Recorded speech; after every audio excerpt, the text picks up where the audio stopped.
Doctor Babasaheb Ambedkar यांच्या जयंतीनिमित्त सर्वांना मनपूर्वक हार्दिक शुभेच्छा।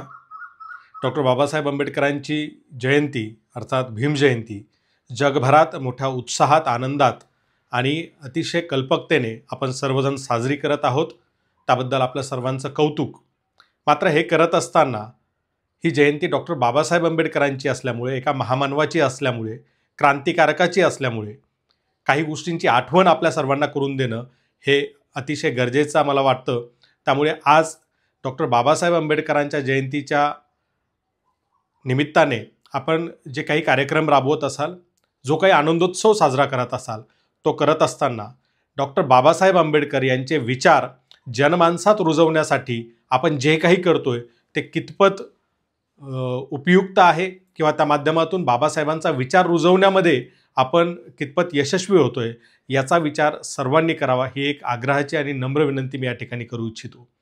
बाबासाहेब आंबेडकरांचा जन्मोत्सव म्हणजे हा काही एखादा देवदेवतांच्या धार्मिक विधीसारखा नाही आहे की आपण एक ठराविक पद्धतीनं ती विधी पार पाडली म्हणजे आपल्याला पुण्य लाभलं आणि आता आपण आपली जबाबदारी संपलेली आहे।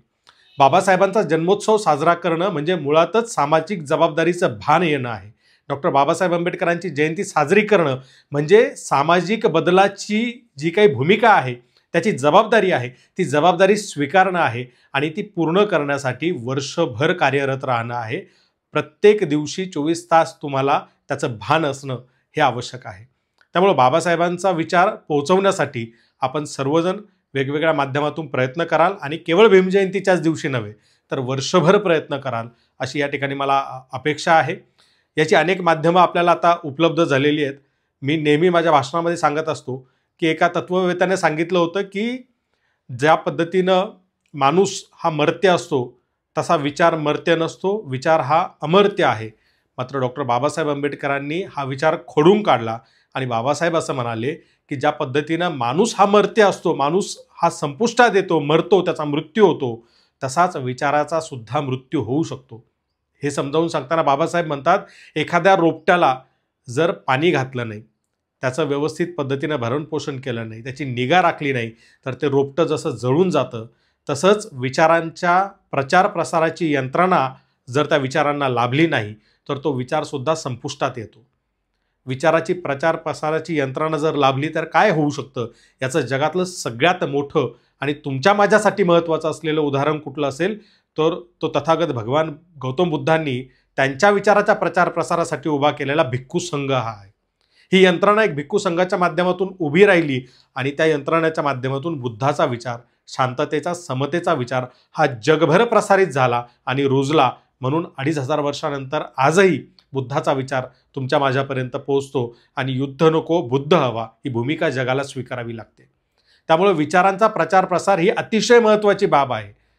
त्या विचारांमध्ये कुठलीही भेसळ न होता शुद्ध स्वरूपातला जो जसा आहे तसा विचार हा पुढच्या पिढीपर्यंत जाणं, तो झिरपणं, तो त्या ठिकाणी तो विचार कृतिशील होणं हे महत्त्वाचं आहे।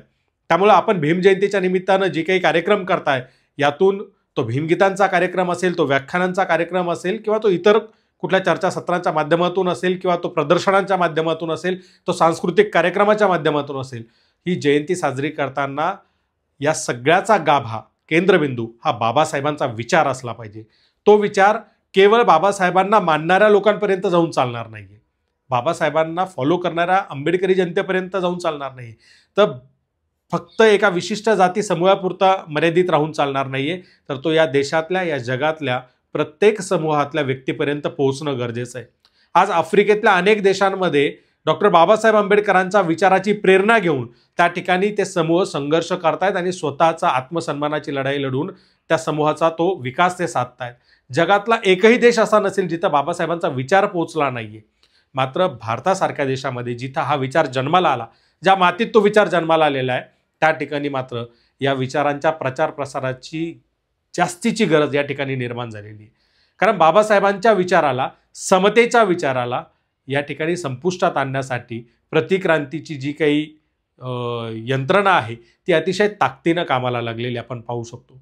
मग बाबासाहेबांच्या विचारांचं तोडून मोडून सादरीकरण करणं असेल, बाबासाहेबांचा विचार मारून फक्त बाबासाहेबांच्या पुतळ्याला आणि बाबासाहेबांच्या प्रतिमांना मोठं करणं असेल, बाबासाहेबांचा विचार जनमानसात रुजणार नाही याची काळजी घेऊन केवळ व्यक्ती महात्म्य उभा करून बाबासाहेबांच्या विचारांना मुठमाती देण्यासाठी या ठिकाणी शासन स्तरावर सुद्धा अनेक यंत्रणा काम करताना आपल्याला दिसत आहेत. त्यामुळे तुमच्या माझ्यासारख्या बाबासाहेबांच्या अनुयायी म्हणून घेणाऱ्यांची जबाबदारी ही जास्त आहे. या ठिकाणी बाबासाहेबांचा विचार हा जोपर्यंत देशातल्या प्रत्येक नागरिकापर्यंत पोहोचत नाही तोपर्यंत या देशातली लोकशाही ही भक्कम आणि सक्षम होऊ शकत नाही. बाबासाहेब सांगून गेलेले आहेत की इथली राजकीय लोकशाही जर टिकायची असेल तर तिचा पाया हा सामाजिक लोकशाहीचा असला पाहिजे.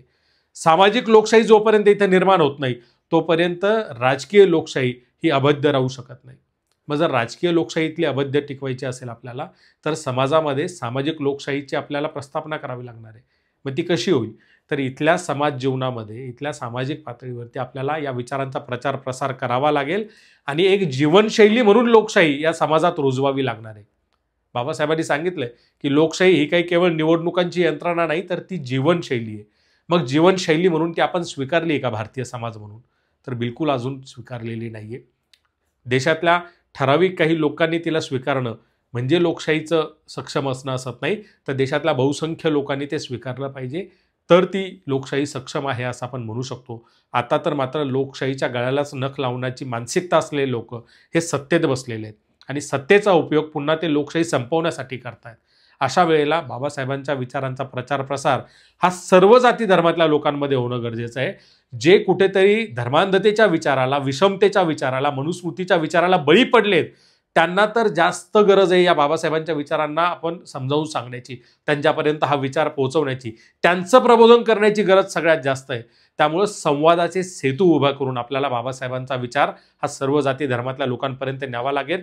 जे बाबासाहेबांच्या विरोधात आज गरळ ओकतायत, टीका टिप्पणी करतायत, बदनामी करतायत त्या लोकांपर्यंत सुद्धा बाबासाहेबांचा विचार आपल्याला घेऊन जावा लागेल. त्यांना तो विचार समजावून सांगावा लागेल तरच हा देश आणि समाज सदृढ आणि सक्षम लोकशाही म्हणून पुढे येईल. अन्यथा इथली लोकशाही आता धोक्यात आलेली आहे हे सांगण्यासाठी कुठल्या तत्ववेत्याची गरज नाही आहे. आपण आपला भोवताल जर बघितला तर आपल्याला लक्षात येईल की लोकशाहीची पाटी आहे मात्र कारभार मात्र हुकुमशाहीचा सुरू आहे. अशा वेळेला इथला समाज हा भावनिक करून धर्मांधतेच्या दिशेनं लोटला जातोय आणि मूलभूत प्रश्नापासून त्याचे लक्ष विचलित केले जाते. अशा परिस्थितीमध्ये मूलभूत प्रश्नांवरती जाब विचारणारी मानसिकता या समाजात निर्माण करावी लागेल. इथलं सरकार हे जनतेसाठी आहे, जनता सरकारची गुलाम नाही आहे ही मानसिकता आपल्याला निर्माण करावी लागेल. आणि कुठलाही जाती धर्माचा माणूस असला तरी तो कोणापेक्षा नीच किंवा कोणापेक्षा उच्च नाही आहे तर तो समान एक व्यक्ती, एक मत, एक मूल्य या न्यायाने सारखाच आहे हे आपल्याला इथल्या समाजाच्या मानसिकतेत रुजवावं लागणार आहे. त्यामुळं अनेक पातळ्यांवरचा हा लढा आहे आणि हा काही एका रात्रीतून संपणारा लढा नाही आहे. रात्रीतून क्रांती होत नसते, त्यासाठी वर्षानुवर्ष आपल्याला झगडावं लागतं, लढावं लागतं, सातत्यपूर्ण काम करावं लागतं. त्यामुळे सर्व आंबेडकरवादी विचारांच्या भावा बहिणींना मी विनंती करेन की आपण सातत्याने काम करणारी संस्थात्मक यंत्रणा उभी करण्यावर भर देऊयात.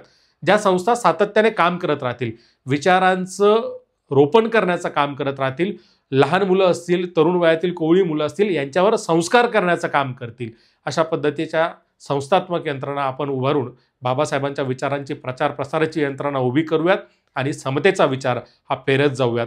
पुन्हा एकदा तुम्हा सर्वांना बाबासाहेबांच्या जयंतीनिमित्त खूप खूप शुभेच्छा देतो. आणि एकट्या माणसाने ही क्रांती केलेली आहे त्यामुळे आज आपण हजारो करोडो लाखो लोक आहोत, बाबासाहेबांच्या विचाराने प्रेरित झालेले लोक आहोत. त्यामुळे निश्चितच आपल्या विचारांचा विजय हा ठरलेला आहे. मात्र लढाई ही काही सोपी नाही आहे याचा विचार आपण ठेवून सातत्यपूर्ण काम करत राहूयात आणि वर्षभर बाबासाहेबांची जयंती दर दिवशी कामातून साजरी करूयात. इतकं बोलतो आणि थांबतो. धन्यवाद. जय भीम.